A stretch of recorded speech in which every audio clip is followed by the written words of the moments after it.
નમસ્કાર ગુજરાત। આજે આપણે જોશું 20 ફેબ્રુઆરી 2025નું મોસ્ટ ઇમ્પોર્ટન્ટ કરંટ અફેર। તે પહેલાં ખાસ કરીને ચેનલ ઉપર નવા હોય તો ચેનલને સબસ્ક્રાઈબ કરી લેવી, વિડીયો પસંદ આવે તો લાઈક કરવો અને તમારા મિત્રો સુધી શેર પણ કરી દેવો। તો ચલીએ આજનો ક્લાસ શરૂ કરીએ આપણે। તો આંતરરાષ્ટ્રીય બાળપણ કેન્સર દિવસ ક્યારે મનાવવામાં આવ્યો? તો 15 ફેબ્રુઆરીએ મનાવવામાં આવે છે દર વર્ષે આ દિવસ। બાળ કેન્સર દિવસ પણ કહેવામાં આવે છે। દર વર્ષે 15 ફેબ્રુઆરીના રોજ ઉજવવામાં આવતો આંતરરાષ્ટ્રીય બાળ કેન્સર દિવસ એ વૈશ્વિક ચળવળ છે, જેમાં બાળપણના જે કેન્સર વિશે જાગૃતિ લાવવા અને નાના કેન્સરના દર્દીઓને તેમના પરિવાર માટે સુધારેલ સારવાર અને સહાયની હિમાયત કરવાના પર કેન્દ્રીય કરે છે। જે 2002માંથી ચાઇલ્ડહુડ કેન્સર ઇન્ટરનેશનલ દ્વારા સ્થાપિત આ એક દિવસ દર વર્ષે મનાવવામાં આવે છે। પ્રથમ 2002માં મનાવ્યો હતો, તો એ પણ યાદ રાખવું। ત્યારબાદ કેન્સરને લગતા થોડાક દિવસો જોઈ લે, ત્યારબાદ ફેબ્રુઆરીના દિવસોનું રિવિઝન પણ કરી લેશું। વિશ્વ કેન્સર દિવસ 4 ફેબ્રુઆરીએ મનાવવામાં આવ્યો। વિશ્વ ફેફસાના કેન્સરનો દિવસ 1 ઓગસ્ટે, આ તો જોયો આપણે। આંતરરાષ્ટ્રીય બાળપણ કેન્સર દિવસ 15 ફેબ્રુઆરીએ। રાષ્ટ્રીય કેન્સર જાગૃત દિવસ 7 નવેમ્બરે ઉજવવામાં આવે છે। ત્યારબાદ ફેબ્રુઆરીના જે દિવસોની વાત કરીએ તો ઉજવી ચૂકેલા, તો 1 ફેબ્રુઆરી ભારતીય કોસ્ટગાર્ડનો દિવસ, 2 ફેબ્રુઆરી વિશ્વ વેટલેન્ડ દિવસ આપણે ઉજવ્યો હતો। 4 ફેબ્રુઆરી વિશ્વ કેન્સર દિવસ, 10 ફેબ્રુઆરી વિશ્વ કઠોળનો દિવસ, જ્યારે 10 ફેબ્રુઆરીએ રાષ્ટ્રીય કૃમિનાશક દિવસ પણ આપણે ઉજવ્યો હતો। આની સાથે જ ઇન્ટરનેશનલ એપિલેપ્સી દિવસ, જે ફેબ્રુઆરીના બીજા સોમવારે ઉજવવામાં આવે છે। આ વખતે 10 ફેબ્રુઆરીએ ઉજવ્યો હતો। 11 ફેબ્રુઆરી વિજ્ઞાનમાં મહિલાઓ અને છોકરીઓનો આંતરરાષ્ટ્રીય દિવસ, 11 ફેબ્રુઆરીએ સલામતી ઇન્ટરનેટ દિવસ, દાણચોરીના વિરોધીનો દિવસ અને વિશ્વ યુનાની દિવસ પણ આપણે ઉજવ્યા હતા। 12 ફેબ્રુઆરી રાષ્ટ્રીય ઉત્પાદકતા દિવસ, 13 ફેબ્રુઆરી રાષ્ટ્રીય મહિલા દિવસ, 13 ફેબ્રુઆરીએ જે વિશ્વ રેડિયો દિવસ પણ આપણે ઉજવ્યો હતો। 15 ફેબ્રુઆરીએ વિશ્વ પોંગોલિંગનો દિવસ, જે ફેબ્રુઆરીના ત્રીજા શનિવારે ઉજવાય છે। 17 ફેબ્રુઆરી વિશ્વ પ્રવાસન સ્થિતિસ્થાપકતા દિવસ, આપણે એટલા દિવસો ફેબ્રુઆરીના કમ્પ્લીટ કરી ચૂક્યા છે, તો યાદ રાખવા આ દિવસોને પણ। ત્યારબાદ વિજ્ઞાનમાં વધુ મહિલાઓ હોવી જોઈએ, દુનિયાની કલ્પના કરો અભિયાન કોના દ્વારા શરૂ કરવામાં આવ્યું છે? તો યુનેસ્કોએ આ અભિયાન શરૂ કર્યું છે હાલ જ। ક્યારે? તો કે આપણે જે 11 ફેબ્રુઆરીએ મહિલાઓનો આંતરરાષ્ટ્રીય વિરુદ્ધ દિવસ 13 ફેબ્રુઆરીએ ઉજવીએ એના યાનમાં, જ્યારે વિજ્ઞાનમાં વધુ મહિલાઓ હોય તેવું દુનિયાની કલ્પના કરી યુનેસ્કો દ્વારા એક અભિયાન શરૂ કરવામાં આવ્યું। જે યુનેસ્કોએ વિજ્ઞાનમાં મહિલા અને છોકરીઓનો આંતરરાષ્ટ્રીય દિવસ, જે 11 ફેબ્રુઆરીના રોજ, જે 10મી વર્ષગાંઠ નિમિત્તે જે વિજ્ઞાનમાં વધુ મહિલાઓ ધરાવતી દુનિયાની કલ્પના કરો એવું અભિયાન શરૂ કર્યું। અને આ અભિયાન તો કે વૈજ્ઞાનિક ક્ષેત્ર વિવિધ દ્રષ્ટિકોણ સકારાત્મક પ્રભાવ પડવો જોઈએ, કોનો? તો કે મહિલાઓનો। અને સ્ટેમ એટલે સાયન્સ, ટેકનોલોજી, એન્જિનિયર અને મેથેમેટિકમાં 10માંથી 1 મહિલા લીડરશિપ ભૂમિકા મહિલા હાલ ભજવી રહી છે એવું કહેવામાં આવ્યું છે। અને આમાં વધારો કરવાનું એનું કહેવું છે યુનેસ્કોનું, એના માટે આ અભિયાન શરૂ કર્યું છે। તો યુનેસ્કોની વાત કરીએ તો united national education, scientific and culture organisation તેમનું ફૂલ ફોર્મ થાય છે, જેની રચના 1945માં થઈ હતી। હેડક્વાર્ટર ફ્રાન્સ પેરિસમાં છે અને ડીજી તો કે એડ્રી ઓલેલા છે। જ્યારે કરંટમાં થોડુંક જોઈએ તો 43મું આસામનું જે મોઈદમ બન્યું હતું યુનેસ્કો વર્લ્ડ હેરિટેજ સાઇટનું, જે ઓહમ સામ્રાજ્યની દફનવિધિનું છે। અમૃત સાંસ્કૃતિક વારસામાં યુનેસ્કોમાં 15મા નંબરનું ગરબા છે। સાહિત્યનું શહેર કોઝિકોડને અને સંગીતનું શહેર ગ્વાલિયર મધ્યપ્રદેશમાં આવેલું છે એને ઘોષિત કર્યું હતું। અને 97મી જે બેઠક છે 2025માં સોફિયા બુલ્ગેરિયામાં થવાની છે, કારણ કે 96મા નંબરની બેઠક તો આપણે ભારતમાં યોજાઈ ગઈ યુનેસ્કોની, તો આ માહિતી પણ યાદ રાખવી યુનેસ્કોની। ત્યારબાદ કોમોડો 2025 કવાયત કયા દેશ દ્વારા આયોજિત કરવામાં આવે છે? કારણ કે બહુપક્ષીય કવાયત છે, ઇન્ડોનેશિયા આનું આયોજન કરે છે અને ઇન્ડોનેશિયાનું કેપિટલ છે બાલી, ન્યાય યોજાઈ પર રહી છે। તો ભારતના નૌકાદળના INS શાર્દુલ અને P-81 વિમાનો ઇન્ટરનેશનલ ફ્લીટ રિવ્યૂ એટલે કે 2025 અથવા તો એને તો કે કોમોડો કવાયત કહેવામાં આવે છે, એ ઇન્ડોનેશિયાના બાલીમાં ભાગ લેવા માટે ગયા છે ભારત તરફથી। 2014માં શરૂ થયેલા કોમાન્ડો કવાયત ઇન્ડોનેશિયા નૌકાદળ દ્વારા એક બિન લડાઈ બહુપક્ષીય નૌકાદળ કવાયત છે, જે મિત્રો રાષ્ટ્રો વચ્ચે દરિયાના સહયોગ અને પ્રાદેશિક સુરક્ષાને પ્રોત્સાહન આપે છે। 2025ની થીમની વાત કરીએ, શાંતિ, સ્થિતિસ્થાપક અને દરિયાની ભાગીદારી। પાંચમી આવૃત્તિ છે, જે સમીક્ષાઓ, નૌકાદળ કવાયત, અધિકારીઓને આપલે દ્વિપક્ષીય બેઠક અને સંરક્ષણ કરવું. એ ટૂંકમાં લડાકુ કવાયત નથી, ભેરા થઈને બધી બેસશે અને મિટિંગ કરશે, જે બધી એવી રીતના છે. તેમાં 39 દેશો ભાગ લેશે અને જેમાં 37 દેશો અને 18 ઇન્ડોનેશિયાના નૌકાદળના યુદ્ધો ભાગ લેવા માટે ગયા છે. આંકડા કોઈ દી યાદ ન રાખવા. ઇન્ડોનેશિયાની વાત કરીએ તો કેપિટલ જકાર્તા છે અને નવું બન્યું છે નુસંતારા, જે બોર્નિયો ટાપુ પર આવેલું છે. એ બનાવવાની જાહેરાત કરી હતી અહીંયા. મુખ્ય મથક જકાર્તા છે. ચલણ તો કે ઇન્ડોનેશિયન રૂપિયો છે. અને રાષ્ટ્રપતિ મોસ્ટ ઇમ્પોર્ટન્ટ, કારણ કે પ્રજાસત્તાક દિવસ નિમિત્તે મુખ્ય ચીફ ગેસ્ટ હતા. અને ભારત અને ઇન્ડોનેશિયા વચ્ચેની કવાયતની વાત કરીએ તો સમુદ્ર શક્તિ અને ગરુડ શક્તિ યોજાય છે. જ્યારે બીજી 2025ની થોડીક કવાયતો જોઈ લઈએ, કારણ કે થોડીક જ થઈ. તો ડેવિલ સ્ટાઇલ ભારતની સેના અને વાયુસેના વચ્ચે થઈ હતી. લા પેજોર, જે બહુપક્ષીય કવચ છે, જેમાં ભારત તરફથી INS મુંબઈએ ભાગ લીધો હતો. ફ્રાન્સ દ્વારા મલાક્કા, સુડા, લેમ્બાર્ડ સ્ટેટમાં યોજાઈ હતી આ કવાયત. જ્યારે એક્યુવેરિયન એક્સરસાઇઝ, જેની 13મી આવૃત્તિ ભારત અને માલદીવ વચ્ચે માલદીવમાં યોજાઈ હતી. ટોપેક્સ 2025 ભારતીય સેના, ભારતીય વાયુસેના અને ભારતીય કોસ્ટગાર્ડ ત્રણેય વચ્ચે હિન્દ મહાસાગરમાં યોજાઈ હતી. સાયક્લોન એક્સરસાઇઝ ઇન્ડિયા અને ઇજિપ્ત વચ્ચે રાજસ્થાનમાં યોજાઈ હતી. વિનગેટ રાઇડ ભારતની સેના અને વાયુસેના વચ્ચે પૂર્વીય કમાન્ડમાં યોજાઈ હતી. અને આપણે કોમાન્ડો એક્સરસાઇઝ જોઈ એ પણ એડ કરી દેવાની, તો તમારું 2025નું કમ્પ્લીટ થઈ જાય એક્સરસાઇઝનું. ત્યારબાદ કઈ એનજીસીએ રોકેટ વેચતા, જે પ્રોપેલન્ટ માટે વિશ્વનું સૌથી મોટું વર્ટિકલ પ્રોપેલન્ટ મિક્સર વિકસાવી રહ્યું છે? તો ઇસરોએ આ દાવો કર્યો છે. પહેલાં તો મિક્સરની માહિતી લઈ લે. મિક્સર એટલે શું? તો કે બધા ફ્યુલ ભેરા કરી અને જે સમજી લઉં કે રોકેટનું એન્જિન છે, તો એમાં કયો ફ્યુલ વપરાય ને એ તમામ ફ્યુલોનું મિશ્રણ કરવા માટે એક મિક્સર વિકસાવી રહ્યું છે ઇસરો. તો આ એ ટાઈપનું છે. તો અવકાશ ક્ષેત્રમાં આત્મનિર્ભરતાની શોધમાં ઇસરોએ 10 ટન વર્ટિકલ પ્લેનિટ મિક્સર, જે સફળ વિકાસની જાહેરાત કરી છે. અને તે વૈશ્વિક સ્તરે સોલિડ પ્રોપુટન્ટ માટે તેમના પ્રકારનું સૌથી મોટું છે. આ નવીન ઉપકરણ બેંગ્લોરમાં સેન્ટ્રલ મેન્યુફેક્ચરિંગ ટેકનોલોજી ઇન્સ્ટિટ્યૂટ સાથે સહયોગથી ડિઝાઇન અને ઉત્પાદન કરવામાં આવી રહ્યું છે. તો યાદ રાખવું, સૌથી મોટું મિક્સર બનાવી રહ્યું છે 10 ટનનું, જે ભારતની અવકાશ પરિવહન પ્રણાલી મહત્વપૂર્ણ ભૂમિકા ભજવશે. આ મિક્સરના ઉત્પાદનના કાર્યક્ષમતા અને સલામતીમાં સુધારો કરશે. અવકાશ ક્ષેત્રમાં આત્મનિર્ભર તરફથી એક મહત્વપૂર્ણ પગલું દર્શાવશે. યાદ રાખવું, ઇસરોએ જાહેરાત કરી તો એની વાત કરીએ. ભારતીય અવકાશી સંશોધન સંસ્થા ઇન્ડિયન સ્પેસ રિસર્ચ ઓર્ગેનાઇઝેશન, જેની રચના તો કે 1969માં, હેડક્વાર્ટર બેંગ્લોરમાં, અધ્યક્ષ તો કે ડૉક્ટર વી નારાયણ છે. કેટલામાં નંબરના? તો 11મા નંબરના. ભારતના રોકેટમેન તરીકે કે. ઓળખવામાં આવે છે. અને આનું સૂત્ર તો કે માનવજાતની સેવામાં સ્પેસ ટેકનોલોજી. તો યાદ રાખવી એટલી માહિતી ઇસરો વિશે. ત્યારબાદ તાજેતરમાં જ ભારતના 26મા ચૂંટણી કમિશનર તરીકે કોની નિમણૂક થઈ છે? તો મોસ્ટ ઇમ્પોર્ટન્ટ પ્રશ્ન આગળનો, ને આ બંને જ્ઞાનેશ કુમારની નિમણૂક થઈ છે. તો આ કેવી રીતના નિમણૂક થાય એ બધીની વાત કરીએ. આ વખતે કંઈક નવી રીતના નિમણૂક થઈ, કારણ કે નવા ચૂંટણી, જે મુખ્ય ચૂંટણી કમિશનર તરીકે, એટલે કે ઇલેક્શન કમિશન ઓફ ઇન્ડિયાના જે મુખ્ય છે, એના માટે PM મોદી, અમિત શાહ અને રાહુલ ગાંધી ત્રણેયની એક પેનલ રચાઈ હતી. અને પ્રથમ વખત મુખ્ય ચૂંટણી કમિશનરની નિમણૂક માટે સંસદના કાયદા હેઠળ નિર્ધારિત પ્રક્રિયાનું પાલન કરવામાં આવ્યું, જે વડાપ્રધાન નરેન્દ્ર મોદી, ગૃહમંત્રી અમિત શાહ અને વિરોધ પક્ષના નેતા રાહુલ ગાંધી સોમવારે જે સાંજે ભૂતપૂર્વ IAS અધિકાર જ્ઞાનેશ કુમાર, જે ભારતના નવા મુખ્ય ચૂંટણી કમિશનર તરીકે નિયુક્ત કરવાની મુલાકાત કરી હતી. અને આ સફળ રહેશે. જો કુમાર એટલે કે કયા, તો કે રાજીવ કુમારની વાત કરીએ તો એ નિવૃત્ત થવાના છે, એટલે આની નિમણૂક કરી દીધી અને ઓલા નિવૃત્ત થઈ ગયા. તો ભારતના 26મા મુખ્ય ચૂંટણી કમિશનર બનશે જ્ઞાનેશ કુમાર. જ્યારે જ્ઞાનેશ કુમાર આપણા ઇલેક્શન કમિશનર હતા. એ અને સુખબીરસિંહ સિંધુ બને ઇલેક્શન કમિશનર. જ્યારે મુખ્ય ચૂંટણી કમિશનર તો કે સંજય કુમાર જ હતા.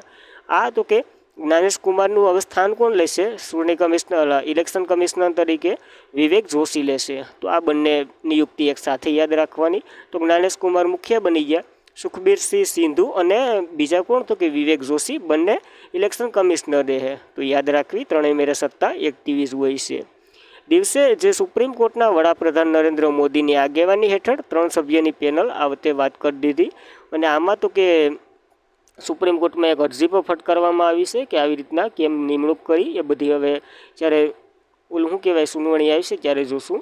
તો ભારતની સંસ્થાઓમાં જે ચૂંટણી કમિશનરની વાત કરીએ, ભાગ 15માં આર્ટિકલ 324થી 329માં વાત કરેલી છે. જો મિત્રો રિવિઝન કરાવું, ભણાવતો નથી, ભણાવીએ આપણે અલગથી બંધારણના લેક્ચરો આવે જ છે, એમાં ડિટેલમાં ભણી લેવાનું, આમાં ફાસ્ટ જ જશે.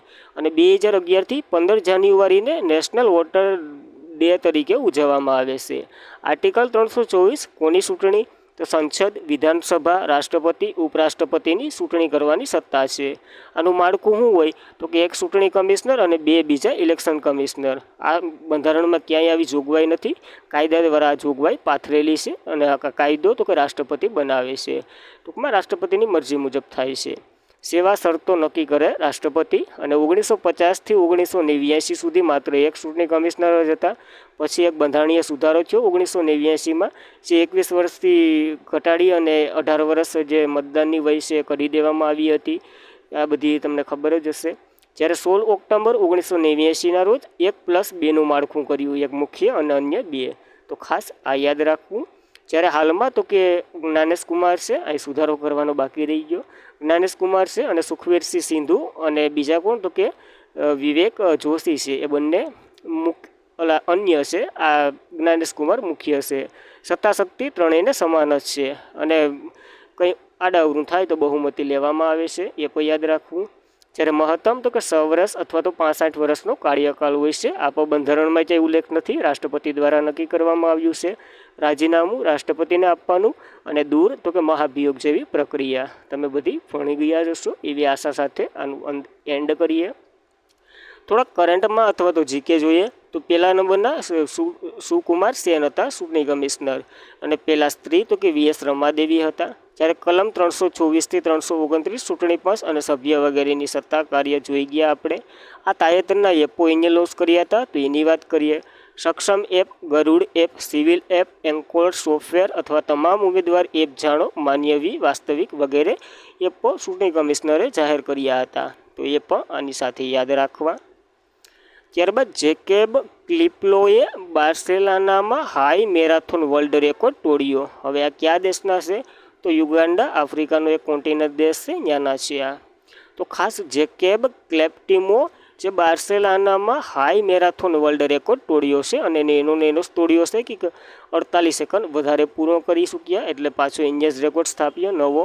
તો યુગાન્ડાના દોડવીર જેકેબ ક્લિપ્ટોમાએ બાર્સિલોનામાં જે વિશ્વ હાઈ મેરાથોન રેકોર્ડ તોડ્યો અને ઇતિહાસ રચ્યો. જે 24 વર્ષના છે, જેમણે 2021માં પોતાનો ખિતાબ પાછો મેળવ્યો હતો, જે 56 મિનિટ અને 42 સેકન્ડ એટલે કે 21 છે કિલોમીટર પૂર્ણ કરી એક નવો રેકોર્ડ બનાવ્યો છે. તો યાદ રાખવું. જ્યારે આ યુગાન્ડાના છે, તો યુગાન્ડાની વાત કરીએ તો આફ્રિકન દેશ છે, કેપિટલ કંપાલા છે અને સ્થળ તો કે યુગાન્ડન શિલોંગ છે. તો યાદ રાખવી આ માહિતી યુગાન્ડા વિશે. નવો રેકોર્ડ આવ્યો. ત્યારબાદ 78મી બાલ્ફા જે પુરસ્કારોની ઇવેન્ટ ક્યાં યોજાઈ છે? તો આ લંડન ખાતે યોજાઈ છે આ ઇવેન્ટ, લંડન બ્રિટિશમાં. તો 78મી બાલ્ફા બ્રિટિશ એકેડમી ફિલ્મ પુરસ્કારોની વાત કરીએ તો 2025માં 78મી હતી ઇવેન્ટ, તો કે રોયલ ફેસ્ટિવલ હોલ લંડન ખાતે યોજાઈ છે. શ્રેષ્ઠ ફિલ્મ તો કે કોન્કલેવ છે. શ્રેષ્ઠ અભિનેતા તો કે એડ્રિયમ બ્લોન્ડી છે ધ બુસ્ટાલિસ્ટ માટે. શ્રેષ્ઠ અભિનેત્રી તો કે મિકી મેડિયન્સ છે અનૌરો માટે.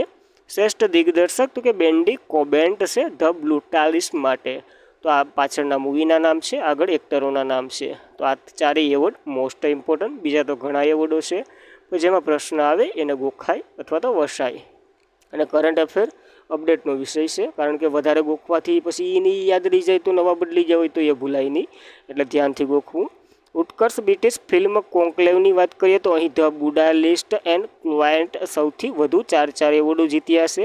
અને અમે light best non English category તરીકે કલ્પના કરવામાં આવી હતી અને તેને નામાંકિત કરવામાં આવી હતી. શા માટે સરસામાં છે? તો કે પાયલ કાપડિયાના વિવેચક દ્વારા વખણાયેલ film all we imagine and light, જે fresh film amazing place not in English લેંગ્વેજમાં બાસ્કા એવોર્ડ મેળવવા માટે નામાંકિત થઈ હતી. ભાઈએ જરા ખાટું રહી ગઈ, તો યાદ રાખવી આ પાયલ કાપડિયા ભારતીય છે એના માટે. બાલ્ફા એવોર્ડની વાત કરીએ તો તે બ્રિટિશ અને આંતરરાષ્ટ્રીય સિનેમાના યોગદાનમાં આપવામાં આવતો એક એવોર્ડ છે, જેની શરૂઆત 1949થી થઈ હતી. તો એટલું યાદ રાખવું આ એવોર્ડ વિશે. ત્યારબાદ હમણાં ગોલ્ડન ગ્લોબર એવોર્ડ અપાઈ ગયા, તો એની વાત કરી લઈએ. 2025માં 82મી આવૃત્તિ હતી. શ્રેષ્ઠ મોશન પિક્ચર ડ્રામામાં તો કે ધ બુડાલિસ્ટ એક સંપૂર્ણ અજ્ઞાત છે.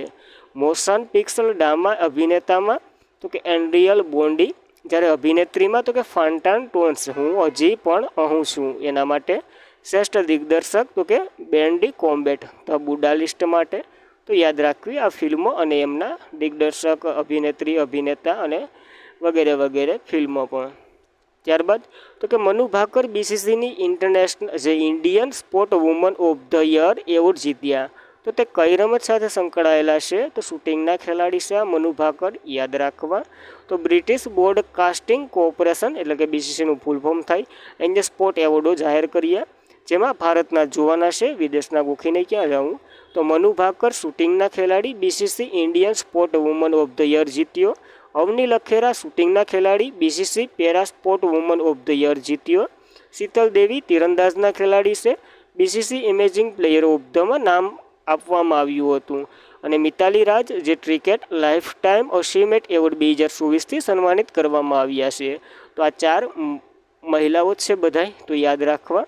2 શૂટિંગના ખેલાડી, 1 ક્રિકેટ અને 1 તીરંદાજ, ત્રણેયની ગેમો પર યાદ રાખવી.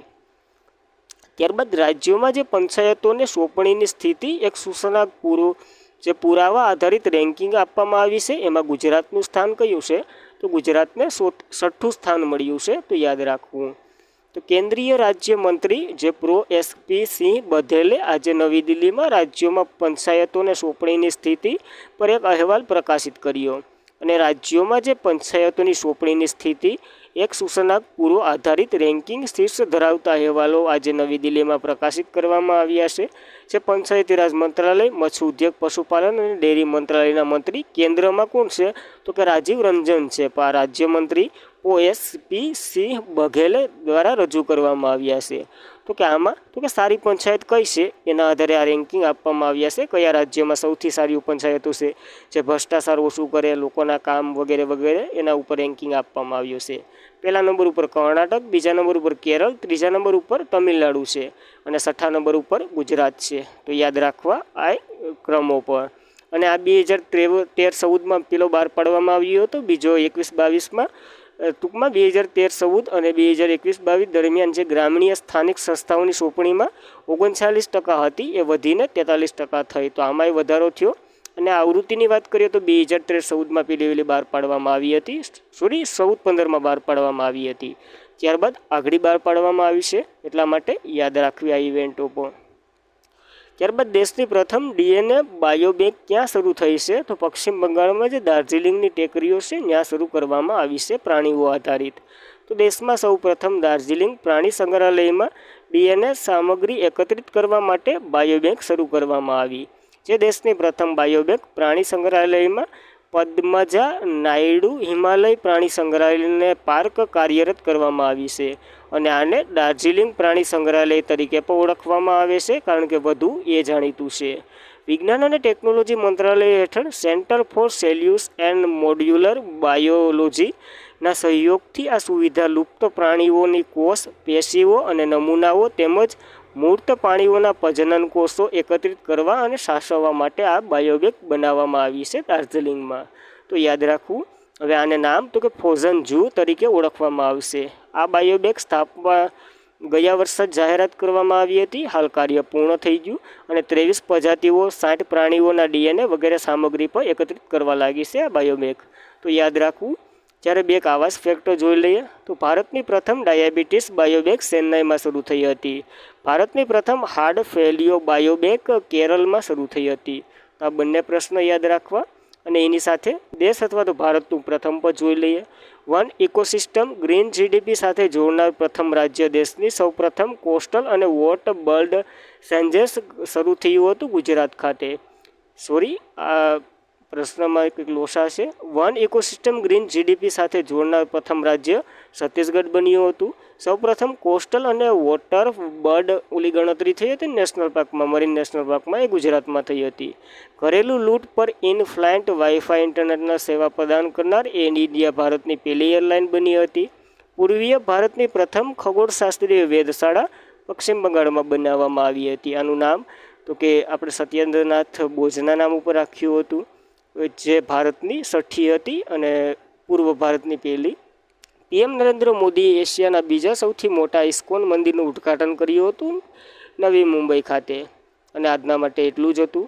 Thank you for watching this video. મિત્રો, વિડીયો પસંદ આવે લાઇક કરવો, તમારા મિત્રોને શેર કરવો અને ચેનલ પર પ્રથમ વખત હોય તો સબસ્ક્રાઈબ કરાવીને જાવું નહીં। માહિતી ઇમ્પોર્ટ લાગતી હોય, તમારા કંઈ સજેસ્ટ હોય તો કોમેન્ટ બોક્સ તમારા માટે જ છે। Thank you for watching this video. જય હિન્દ, જય ભારત।